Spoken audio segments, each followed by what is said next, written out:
excited. It's great to be back. Sorry I was away, but I had a little adventure in New York and Knoxville. I'll tell you all about it in the next video. But for now, let's get started.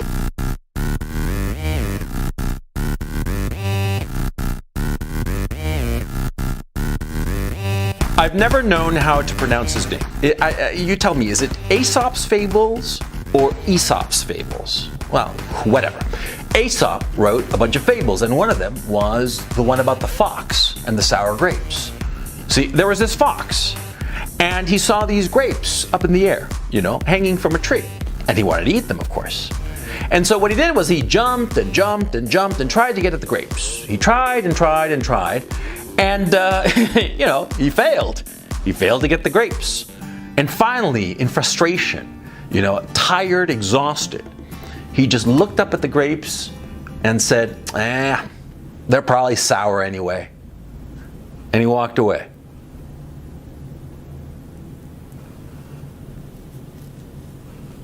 That's a fable. And like all great fables, it reveals a truth about human beings that is so universal. You go to any country, any time, anywhere on this earth, at any time on this earth, and you will see that people act that way all the time. They try to reach some goal, some objective, something that they really want. They try and they fail.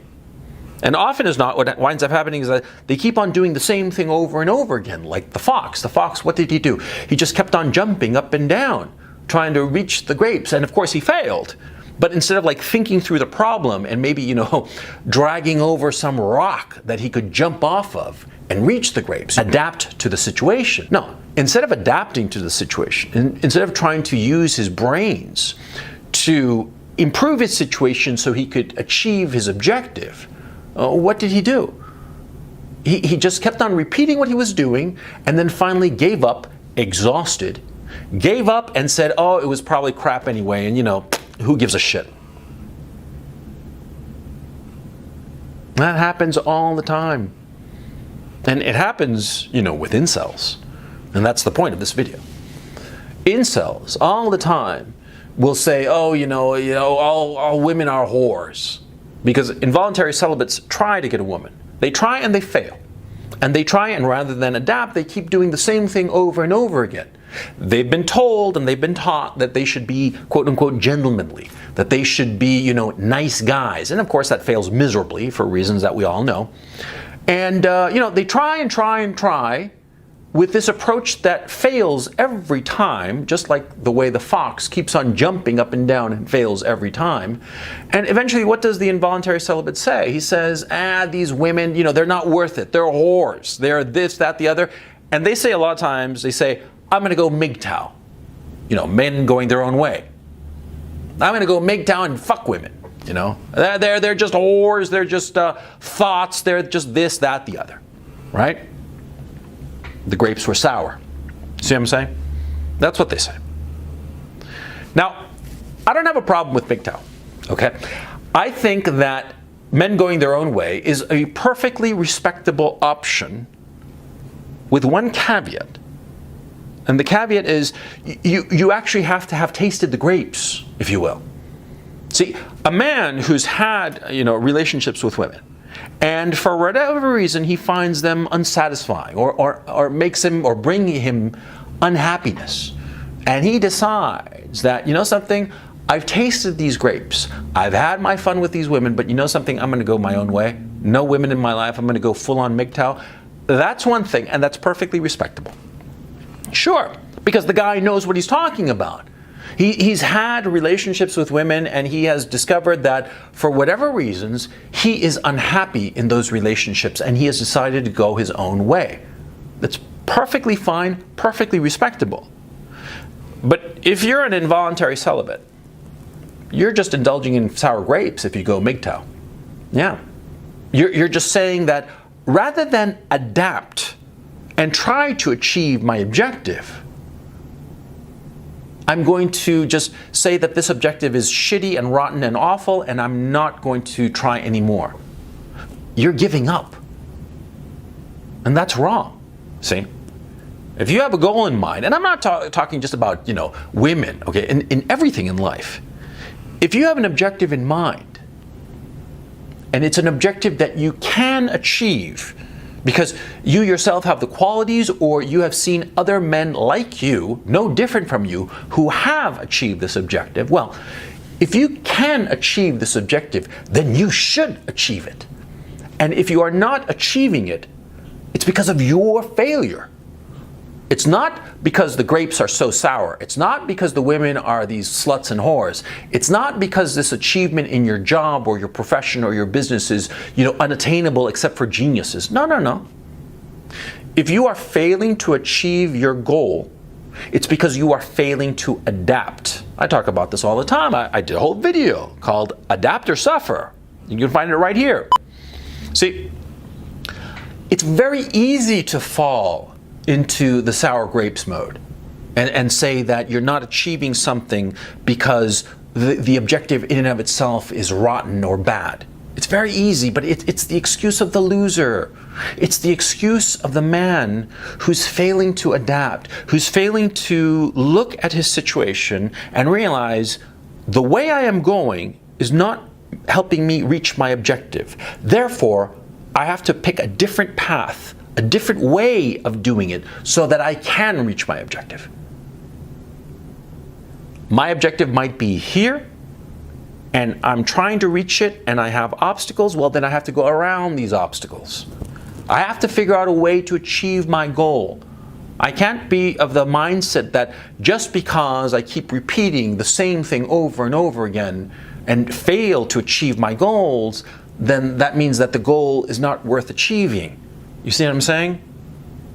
Because, and this is the reason, and I'll tell you the truth of the matter, because I've seen it countless times before. When you give up on an objective, on something that really matters to you, when you fall for sour grapes, when you say that the women are whores, or this objective is shitty, or whatever it is, okay? When you fall for sour grapes, then a bitterness descends on your life. A bitterness that is, because I've seen it. And sometimes in certain aspects, I have to admit that I myself have experienced it. And certain things that I myself wanted and sort of like failed to achieve and then said, fuck it, sour grapes and all the rest of it, I recognize that in that areas of my life, I am bitter.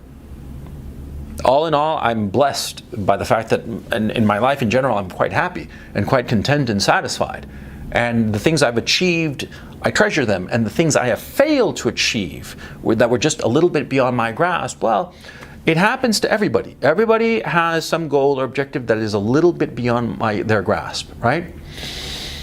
But insofar as the few objectives, and I'm thankful that they are few, in the few objectives where I sour graped it, when I said, it's not worth it, I so regret it. I so regret it. And I know men, friends of mine, and guys I grew up with, who had some great goal in mind, and they decided, it's not worth it. And they lived without regret for the rest of their life. The regret dominated their lives. And it's a horrible thing, because there are only a few things that I regret in my life, but these guys have major things that they regret, that they sour graped, and the decades ahead of them just became sour as those grapes in the fable of Aesop's fable. It just wrecked their lives, and you don't want to go there. It is much better to try with all your might to achieve a goal, to try every strategy, every tactic, everything that you can possibly think of, adapt in every way possible, and try to achieve your objective, your goal, and fail. It's much better. That is much better than to turn your back on your objective and say, it's just, it's just sour grapes. Because later on in your life, you're going to be kicking yourself and wondering why you didn't try harder, why you didn't adapt more, change approaches, right? You're going to be thinking of that, and it's going to gnaw at you, okay? And it will make of your life a bitter thing, and you don't want that. I'm telling you, man, because I'm about to be 51 years old, more than half a fucking century old. So I know what I'm talking about, you know? I know what I'm talking about because I've seen it. It's not that I'm smarter, I've just been around longer and I've seen it. And you never, ever want to be that guy who says, 20 years after the fact, you say to yourself, oh, if only I'd done this, I would have gotten that and my life would have been so much better. You don't want to be that guy. It is much better to be the guy who tried everything, every possibility, and just couldn't reach the goal. It's better to be that guy than the guy who sort of like turned his back on his objective and said, it's not worth it. Believe me. I'm repeating myself in this video, but I guess I'm repeating myself in this video because I just feel so strongly about this because, like I said, I've seen it and it is just so sad